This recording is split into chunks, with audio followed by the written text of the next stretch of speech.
Anniversary anniversary anniversary দাদা বৌদি anniversary আর আমি কেত মারবো না হতে পারে? তাই আজকে আমি হালকা করে কেত মেরে ভিডিও নিয়ে চলে এসেছি। আজকে শুধু আমি কেত মারিনি, আমার সাথে আমার মাও কেত মেরেছে, ওই দেখো। তাই সামনে গিয়ে গালটা হালকা করে টিপে দিলাম। যাই হোক গাইস, আমার মাকে কিন্তু সাজলে সুন্দর লাগে, কি বলো তোমরা? এদিকে এত সুন্দর হলুদ ঝলমলে কেক দেখে আমার তো জিভ দিয়ে লক লক করে জল পড়ে গেছিল, কিন্তু এদের মা বোমা রিলস করাই শেষ হচ্ছিল না। তাই কিছু করার নেই, আমি আর রাজা সোফায় বসে দৃঢ় নিঃশ্বাস ফেলে অপেক্ষা করতে থাকলাম।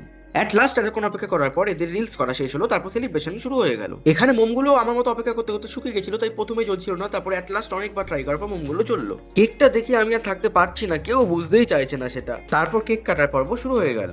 হ্যাপি অ্যানিভার্সারি টু ইউ দাদা ভাই বৌদি ভাই। যাই হোক, আমি একটু হালকা করে কেক মেরে গান করে নিলাম। এতক্ষণ অপেক্ষা করার পর আমার মনে একটু লাড্ডু ফুটলো যে এবার আমি কেকটা খেতে পারবো। ও মা, এখানেও দেখি আমার সাথে প্র্যাঙ্ক হয়ে গেল। দূর, এতক্ষণ অপেক্ষা করার পর আমি কেক পেলাম না, তাই জন্য আমি রাগ করে পাশের ঘরে চলে গেলাম। কি আর করা যাবে, আমি তো আর পেলাম না কেক। তোমরা একটা সাবস্ক্রাইব করে যাও, ভিডিওটা করলাম এখানেই শেষ। টাটা।